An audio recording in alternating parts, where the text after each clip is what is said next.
All right, everybody, we're gonna get started in about 1 minute. Just getting organized, getting the slideshow loaded. Everything's good. Today's like a excellent topic, timely topic for everything that's going on in the commercial mortgage-backed security area. Looks like there's gonna be a lot of refinancing, which means a lot of 1031s coming up. So hopefully you all get something out of this.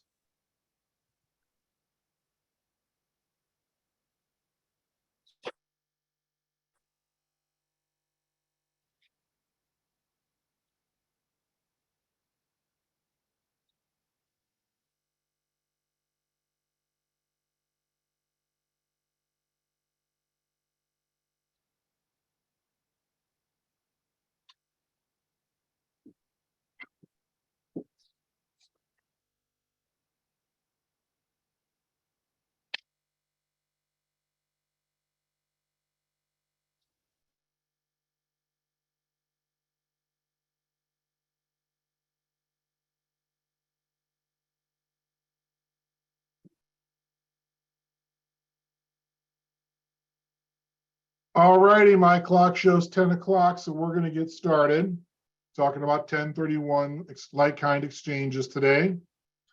As I was just saying, I'm super excited about this topic because it's so timely for the current market. I think with all of the commercial mortgage-backed securities and other notes coming due in the next few years, we're going to see a lot of 1031 exchanges, and there's going to be a lot of opportunities for realtors to be involved in those and to know at least the basics. I think is going to be very important for you. So, diving right in, we're going to talk a little introduction. We'll talk about some terms. We'll go through the 1031 process step by step. We'll talk about who the exchangor is. That's going to be your customer. Who the qualified intermediary is. That's going to be me. And then some other issues, including boot, which of course is paying taxes. Of course, though, I am an attorney. Oh, one thing I want to say is I will email the slides afterwards. So you're going to see a lot of terms and definitions as we go through the slides today. I will get all those out to you right afterwards with a copy of the video. So if you want to review them, you can. So you don't have to worry about that at this point. Start off with a disclaimer, of course, because I am a lawyer and we're not having an attorney-client relationship, and I'm just giving you some information about 1031 exchanges. A little bit about me and my firm. I've been a lawyer now. I'm in my 19th year, coming up on 20 years practice as a attorney. I specialize in real estate law, and my office focuses on realtors, small business owners, entrepreneurs, buyers and sellers, and property managers. I like to say pretty much if it touches the land, we can handle it. We have offices throughout Southwest Florida, but we practice across the state, and we have a full litigation department. So whatever you really need, I'm here to help. Let's talk about what we're going to talk about today. What is a like-kind exchange? What is a reverse exchange? Sometimes you might have heard, you could Google Starker exchange. And really the first question that I ask is, where does 1031 come from? That's kind of it's a 1031 exchange. Well, what does that number mean? And that's from the tax code, 26 U.S.C. section 1031. Says that no gain or loss shall be recognized on the exchange of real property held for productive use in a trade or business or for investment, if such real property is exchanged solely for real property of like kind, which is to be held either for productive use in a trade or business or for investment. So we're going to go through this definition carefully. We're going to talk about the term real property. We're talking about exchange and held for investment. But essentially, I think as a way of introduction, any real estate can be swapped for any real estate. And this was recently in 2017 amended. The Congress changed the 1031 statute, so it only works now for real property, real estate, what we do, not for personal property. You can't swap tractor for tractor anymore. It's only real property. But the good thing about that is we're going to talk about is any real property, vacant land for commercial, industrial for multifamily, single family, if it's as long as it's for investment or for business, for commercial, any of those swaps would work. So let's go through some terms and let's talk about the things that apply specifically to like-kind exchanges. First up, exchanger or taxpayer. This is the property owner. This is your customer. This is the one who's doing the exchange. The exchanger, also known as the taxpayer. And what we're going to talk mostly about today is a forward exchange. So the forward exchange, it's the most common form where the exchange begins with the sale of the relinquished property, which we'll talk about, to a buyer and concludes with the purchase of replacement property from a seller, which we'll talk about.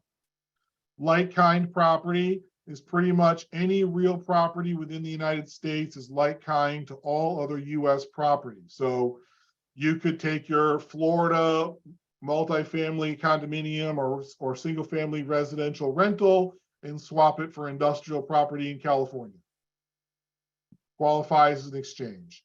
You go from Alaska to Hawaii, wherever you want to go, doesn't matter where the property is located in the United States or what kind of real property, just so long as it's real property. The qualified intermediary is the person or entity that facilitates the exchange for the exchanger. So the exchanger will hire the QI, the qualified intermediary, and they are the ones that manage the exchange. Of course, we all know what real property is because we're realtors and brokers. And so we know that's real estate, land, and does not include personal property, but it does include fixtures. The relinquished property, you'll hear me use that word a lot today, is the old property that's being sold by the exchanger. This is your customer selling their property. The replacement property is the new property that's being purchased by your customer. So relinquished and replacement, that's how we talk about it in exchange terms. Then there's the exchange period. This is the period during which the exchanger must acquire the replacement property. It starts when the exchanger transfers the relinquished property and ends either 180 days later or when the taxpayer, that's the exchanger's tax return, is due. And we'll talk about that in detail. The identification period, similar to the exchange period, starts when the relinquished property is sold and ends 45 days thereafter. So that's 45-day identification period and 180-day exchange period. And again, we'll talk about that in greater detail. So basis is the amount paid for the property when you add the value of capital improvements and decrease by the depreciation. So saying simply the basis is your tax value for the property. It's not what the property is worth. It's more akin to what you've got in the property, but don't forget that depreciation is subtracted from that. Realized gain is the amount realized from the sale of the property that is subject to tax. That's what we're trying to avoid, the realized gain, tax on the realized gain. The recognized gain is the amount of the realized gain that is subject to tax in a taxable sale. We try to avoid getting any of that as well. In case you haven't had enough vocabulary for the day, we have a few more terms we got to talk about.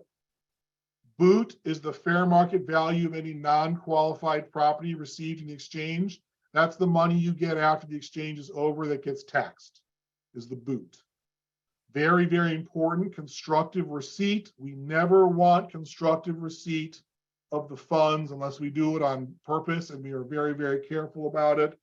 If you have constructive receipt, if the exchanger takes control of the money during the exchange period, then there's taxes paid, and that's what we're trying to avoid. So next, talk about an exchange accommodation title holder a little bit. That's the EAT. The exchange accommodation title holder holds a parked property in a reverse or improvement exchange. So when you're doing an exchange that's forward, you wouldn't have an EAT involved. You would, in a reverse exchange though, somebody has to hold the replacement property while the relinquished property is being sold. And that's when you can do improvements on the purchased property. An improvement exchange, like we said, there is when you do a reverse exchange and you bring in funds to improve the property. And then a reverse exchange is simply, really the simplest way to describe a reverse exchange is it's two 1031 forward exchanges just done backwards. That's probably the simplest way to explain it for this. So most of what you're going to see is a forward exchange or a regular old 1031 like kind exchange. The reverse exchange is very expensive and requires a lot of paperwork, and you still pay a lot of fees to the county for doc stamps and things like that. So they're not very favored. Okay, before I switch into the rules, does anybody have any questions on the terms, the definitions? Put them in the chat. I should say that you can put them in the chat or unmute yourself when it's time for questions. I'll call for questions periodically. But moving right along, since I see none, let's talk about the rules. There are 7 rules of the exchange that you have to follow in all cases. There are no exceptions to these 7 rules that I'm aware of. I've only done about 500 exchanges. So the basic rules of the exchange: number 1, the property being sold and being acquired must be held for investment purposes. Right here, primary residences and second homes cannot be exchanged under section 1031. So I had the question yesterday, well, what if I rented my second home out? Depends on the character, and we have to talk to your accountant. If it was held as an investment property and depreciation was taken, you may be able to use it for a 1031, but I wouldn't count on it for a second home. Number 2, the exchangor, that's your customer, must use the services of a qualified intermediary. They can't just put the funds in the escrow account at the title company. The QI, as we will talk about, can be a friend or somebody else, but we highly discourage that and want you to use a professional qualified intermediary, somebody that's insured in case the money gets lost. But there must be the services of a QI. The exchanger cannot take possession of the funds unless there's a true swap of property, which that never happens. The exchanger, number 3, cannot actually or constructively receive the money from the transaction. We talked about constructive receipt a minute ago. The exchanger cannot touch the money. They've got to give it, it's got to go from the title company to the QI, from the QI to the title company. The taxpayer must enter into an exchange agreement on or before the date of the transfer of the relinquished property. That's on or before. So don't call after you completed your sale and closed on the sale and say, well, can I do an exchange? No, you cannot. You got to get it set up. You can do it hours before. Like if you have an exchange, if you decide on the day of closing that your seller wants to do an exchange, we'll set it up in a few minutes if we have to. And we can get the exchange ready, but we've just got to be very careful about making sure the money gets to the right place. Rule number 5, the exchanger must identify the property by legal description, PID, and address if available. We've got to be very clear what our replacement properties are, and it has to be in writing within 45 days following the close of escrow for the sale of the relinquished property. That's midnight on the 45th day. The exchanger must have gotten the identification of the replacement property to the qualified intermediary. The exchanger may not have any access to any of the money during the exchange period. So I'll get the question. We'll talk about deadlines later. But can the exchanger use any of the money or take some of it out? No, they cannot. And the exchanger must complete the acquisition of one or more of the identified properties within 180 days of the sale of the relinquished property or the due date of the tax return for the year in which the relinquished property is sold. And I'll talk about that in greater detail too, but essentially you have 180 days to complete your exchange unless we get into the, past October 18th, I believe it is this year, of 2023, then you would have to shorten your exchange period because tax returns are due April 15th. Okay, any questions about the rules? I see one here. If it's a primary residence originally and then used as a rental because the owner moved to a new home, does it qualify for exchange? How long does it need to be rented? Andrew, that's a great question. Yes, if you convert personal property to investment property and you use it for a certain period of time and then you flip it in an exchange, you can do that. There is no case law on no case law that I've seen that says the exact amount of time, but there is some case law on other issues that says it could be as little as 4 months. So there you go. I would keep it to, safety says, safe harbor says 2 years, but I have seen the case for 4 months. So be very careful there. Deborah says, how would you turn personal property into exchange property after 3 to 5 years? Just hold it out for rent. Hire a realtor, put it up for rent, and try to get it rented. And all of a sudden, and take depreciation on it, and then you've got investment property. Let's see here. Marcel is asking, does the replacement property does not need to be under contract, Marcel? That's a good question. So the question is, does the replacement property have to be under contract to be identified? No, it does not. It just has to be identified, but you will need to close on one of the identified properties. You can't just go out and find another property. So it may make sense to get it under contract. Okay, let's go step by step through the process. Step number 1, call your attorney or tax advisor to discuss the transaction. The qualified intermediary cannot give specific tax or legal advice to the customer. And as a realtor, of course, you know this, you should not give legal and tax advice to your customer. So make sure that you call your attorney or tax advisor to get advice on how to conduct the exchange. Number 2, I can get this to change. Contact your qualified intermediary. Call before you sign the sales contract for the relinquished property if possible, but definitely call before closing to begin the exchange.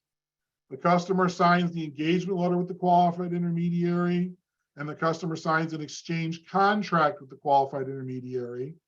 And if the relinquished property is under contract already, which it typically is, then the customer signs the assignment of a contract to the qualified intermediary. So you will assign your sales contract to the QI. And I'll talk about assignment in a few minutes. But if it's not under contract, then the next step is to get it under contract. Get the relinquished property sold, and then make sure your contract is assignable. And the interesting thing, of course, I get a lot of questions from realtors.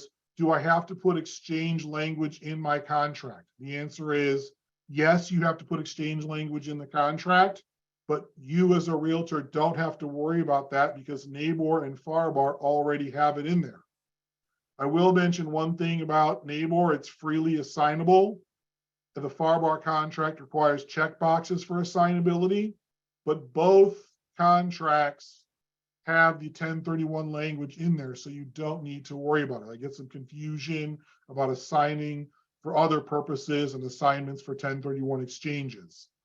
And let's talk about the NABOR contract real quick. This is the language for a 1031. It says that both parties are going to work together to get the 1031 completed. This is the language for the FARBAR contract, and it says that Again, the parties shall cooperate to get the get the 1031 completed. Step 4 is to close on your relinquished property. So pursuant to the assignment agreement and exchange documents, the QY instructs the closing officer, that's your title company, to directly deed the relinquished property to the buyer. Direct deed means that it used to be a long, long time ago that you would deed the property to the QI, and then from the QI, it would go to the ultimate buyer. Now, the seller, your customer, the exchanger, just deeds the property directly to their buyer, but the money will go to the QI. So the seller, exchanger, does not get the money. And that's when the identification period commences, and we're at step 5. Your 45-day identification period begins the day of closing of the relinquished property.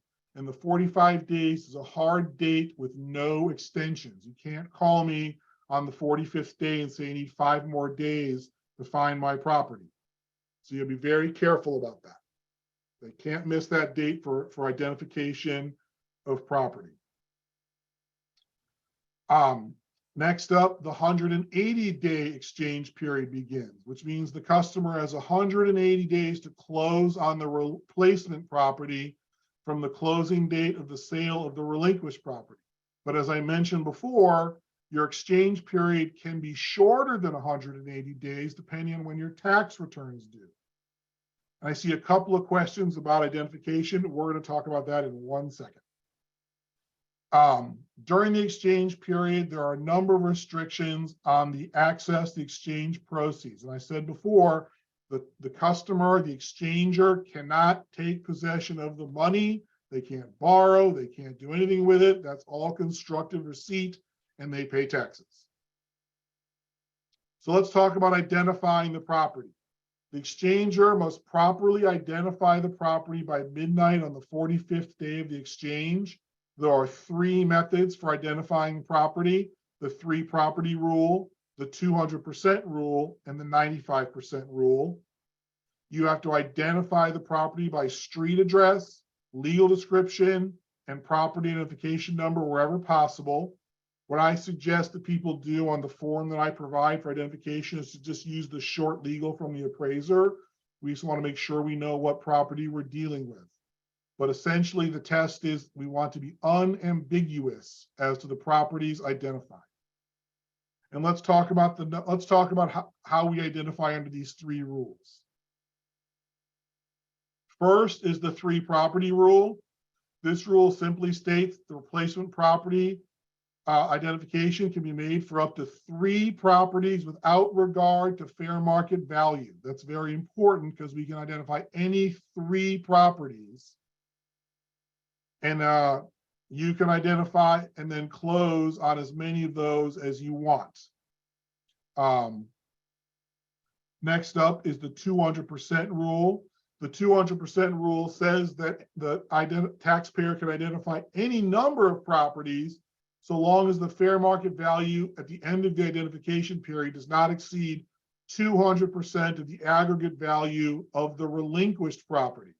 So if you have $1 million property that you just sold, you can go identify 50 properties, but the value of those properties cannot exceed $2 million.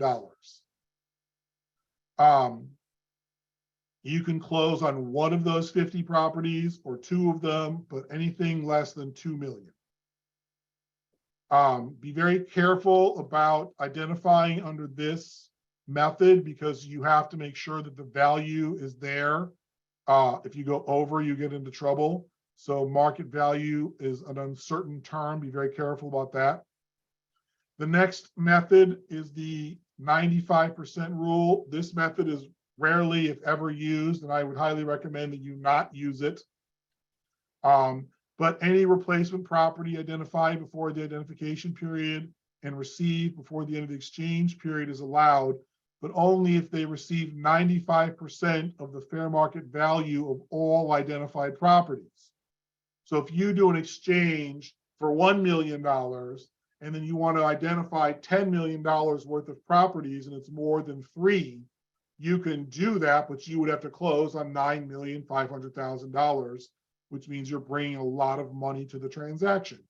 God bless you if you get that deal, but that's not the case in most of the time. And it's very difficult to figure out values. It costs a lot for appraisals.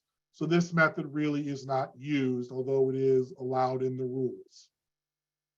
So once we've identified our property using one of the three rules, typically we'll use the 3-property rule though, then step 7 is to contract for the replacement property. Again, we use an assignable contract. We execute the contract for the purchase of the replacement property, and we assign that contract to the qualified intermediary. And again, Nabor and Farbar have the language, so you don't need to write anything in. Beverly is asking, can you buy multiple properties in a single exchange? You absolutely can. Yes, you can. Number 8. Step 8, you then close on the replacement property. This is the last step. Pursuant to the assignment agreement and the exchange documents, the qualified intermediary has the title company directly deed again the replacement property from the seller to your customer, the buyer, the qualified the exchanger. The QI sends the money into the closing from the QI account. Any extra funds go back to the exchanger and are taxable, and your exchange is closed. So to summarize the 8 steps, we sell a piece of property, the money goes into the exchange account, we look for new property, we identify 3 properties we might want to buy, or 200% of the value. Then we get a contract for the replacement property and we close on the replacement property. And no money goes to the exchanger until it's all over. We have a couple of questions in the chat, so I'll go through them real quick. Michael has asked, who claims any interest earned on the money held by the QI? That's negotiated, Michael, but typically the QI keeps that. For my part, I don't use an interest-bearing account, so no interest goes to me as the QI. You can buy multiple properties. We talked about that. Let's see here. Kyle is asking if you've got a secondary residence that's a part-time rental, does it qualify? Kyle, probably not, because if you use it for more than 2 weeks a year, it's not going to be investment property. It's going to be personal property. And Deborah is asking if a commercial property can be exchanged for a residential rental. Yes, Deborah, any real property. So residential rental can be swapped for commercial, for industrial, for vacant land, for a condo. It's all any real property. Okay. Other questions? Let's see. Good. Let's move on. Who is the exchanger, the taxpayer? This is your customer. This is the person buying and selling property. This is the person who's trying to avoid paying capital gains tax. The taxpayer who sells the relinquished property must be the taxpayer who buys the replacement property. This is where you get into identification of the parties. For those of you that have seen my other webinars on who's the seller and how to take a better listing, it's always important to know who the taxpayer is in the exchange. So if you got a husband and a wife selling an investment property, then husband and wife have to buy the replacement property. So if only the husband is on the replacement property, but the wife needs to be on title, maybe to qualify for the loan, prior to sale of the relinquished property, we should add the wife to the relinquished property so that we've got a husband-wife combo. When you've got LLCs or partnerships involved, again, the taxpayer conducts the exchange. So if some of your partners want to get out of the deal, you may have to do what's called a drop and swap. And if the property is owned by a partnership and everybody wants to exchange, then you don't have to do that. But when you do want to do a drop and swap and partners want to leave the deal, requires a lot of pre-planning. And I think it takes at least 1 year to meet the held for requirements under the Bundren case. I would do 1 year, but this is the 4-month case. Let's see, we have a couple of questions. Kate is asking if you would recommend a Florida attorney if your customer is selling in Chicago and buys in Southwest Florida. Kate, yes, you would use a QI. I can be their QI, or you can use a QI service, but I would definitely use a professional exchanger. And if you exchange a property and there's money left over, you pay capital gains on the difference, Stephen is asking. Yes, you do. Noreen is asking, what if property is sold by an LLC that's owned 100% by the exchanger? Noreen, you have to sell real property. You can't sell the LLC. Let's see, Catherine is asking, can a condo owner who's made his property rental for the past 2 years sell it to an LLC that he owns with a partner? There's no 1031 required there, Catherine. There'd be no taxes due on that transaction. And there's no maximum difference for the exchanges. So let's talk about who and what is the qualified intermediary. This is the person that is required to successfully complete an exchange. And anyone who is not an agent of the taxpayer technically can be a qualified intermediary. But if you're their realtor, or I am their attorney, or their accountant, or their banker, cannot, within 2 years of the end of the transfer, cannot be their qualified intermediary. That's why you need a professional QI service. So if you call me up and say, Sam, I know you're a lawyer, I want you to do an exchange for me, the first thing I'm going to do is make sure that the person who's the exchanger is not a past client of mine for the previous 2 years. So then I'll act as their exchange agent. One interesting thing, title companies and escrow agents are not part of the exclusion. So you can use, the money can be held, and then, for example, my title company can then do the closing. So again, I'll say it, anyone can be the qualified intermediary, but best practice is a professional with insurance. In case the money gets lost, you want E&O coverage so that the money is not gone and you have a real problem. And what does the QI do? Well, they enter into a written agreement with the taxpayer. They require the relinquished property contract. They transfer the property and they get the replacement property, and then they transfer the replacement property. And the exchange agreement, I'll just mention, must expressly limit the taxpayer's rights to receive, pledge, borrow, or obtain any benefits from the money. So I'll say it again, the QI holds the money. The taxpayer cannot touch it until the exchange is over.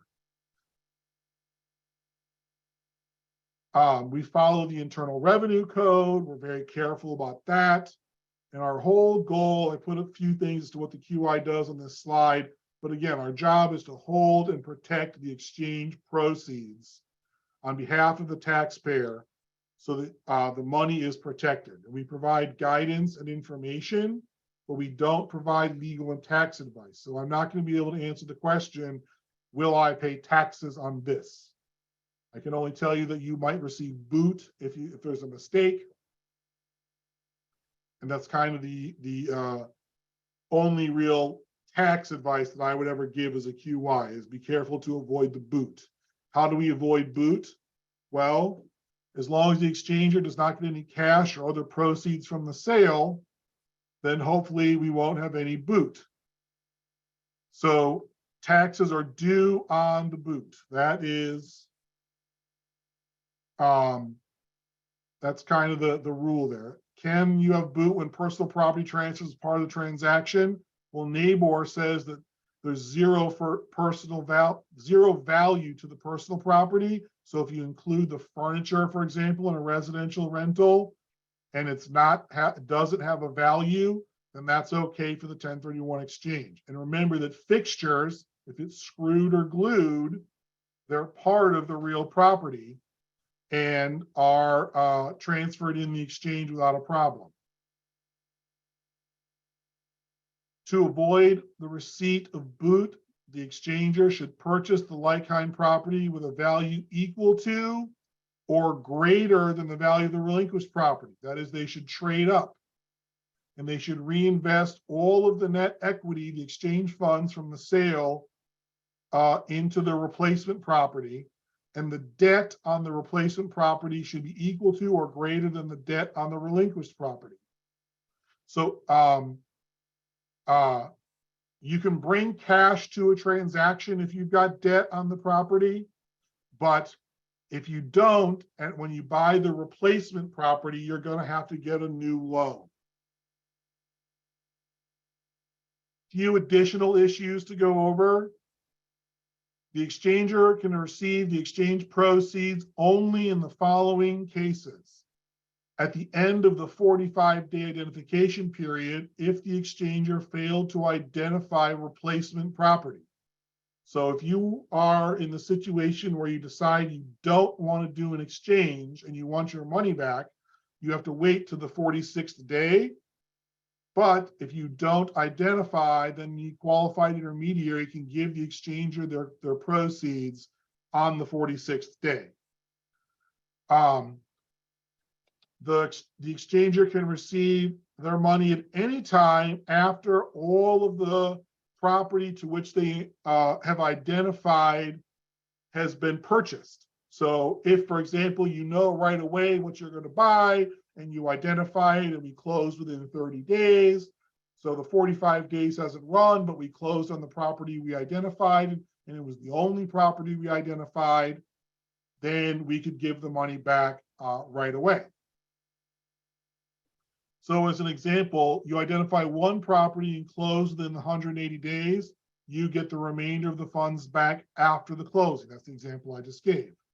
If you were to identify 3 properties in the exchange period and you closed on 2 of them, we would have to wait to the 181st day to give you your money back because you may be able to buy that 3rd property at any time during the 180 days.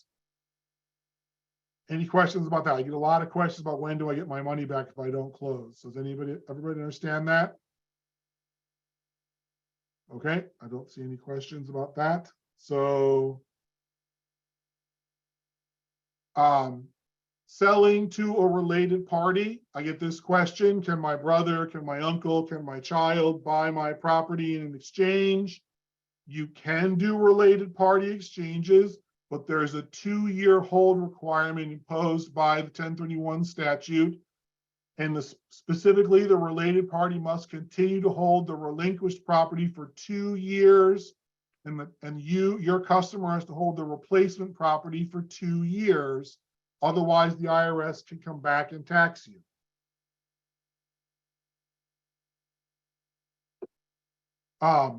Additionally, an exchanger may buy replacement property from a related party only if the related party seller completes an exchange.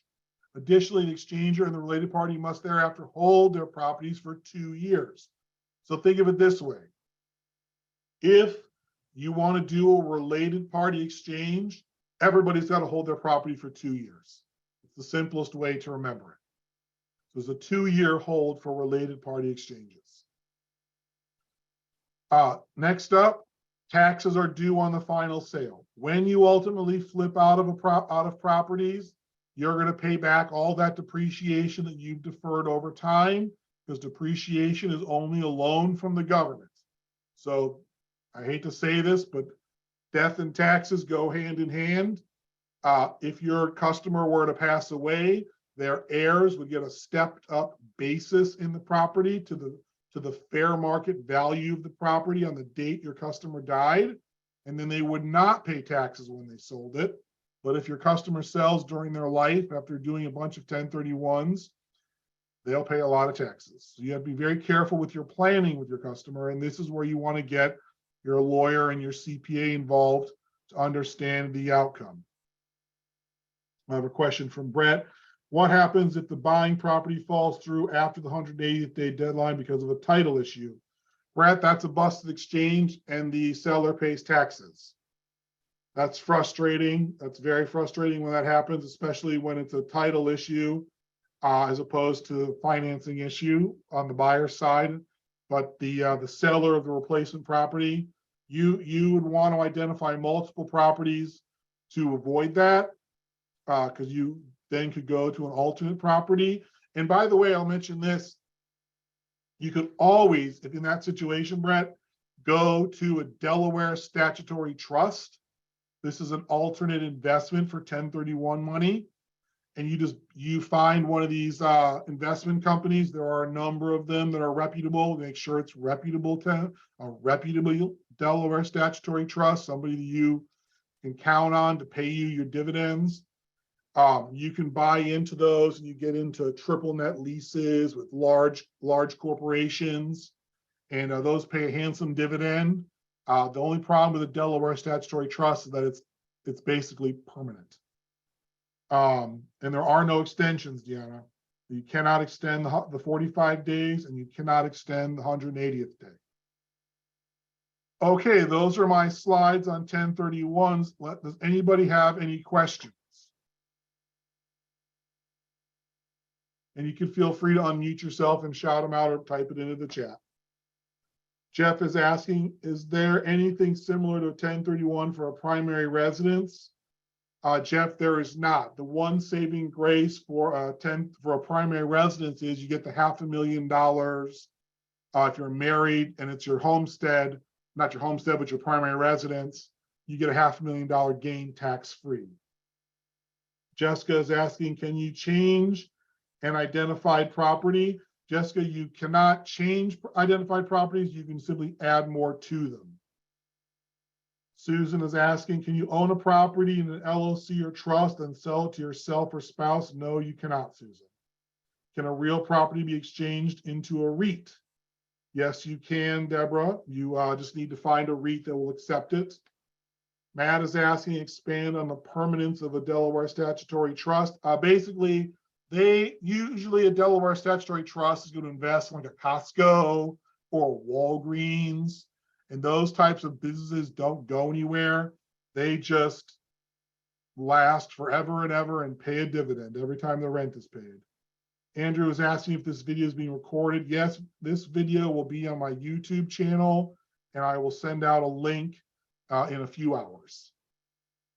Let's see here. Noreen is asking, Noreen, a boat valued at $400,000 is not attached and it is not allowed in the exchange. Let's see here. Let's see. Beverly is saying, please clarify, can you exchange a commercial rental with a residential rental? Absolutely, Beverly. Any real property. Commercial condo for residential condo, as long as they're held out for rent and they're investment properties, you're good to go. Yes, Patty, I'll get the slides out in a little while, a couple hours. Other questions? I see Liz, you unmuted yourself. Did you have a question? You can exchange land for land, Susan, land for commercial, land for industrial, doesn't matter. Any real property, there's no limitations. Thank you, Sam. You're very welcome. Okay. All right, everybody. Looks like we're running out of questions. Oh, another question. Yes, Daniel. Yeah, just wondering, what would be the average or typical transaction cost for a 1031? I charge a flat fee of $1,500. That's the only thing I charge to do a 1031. Okay, thank you. It costs your customer $1,500, whether it's a $10 million exchange or a $10,000 exchange. Okay, thank you. I see a few other people unmuted themselves. Do you have questions?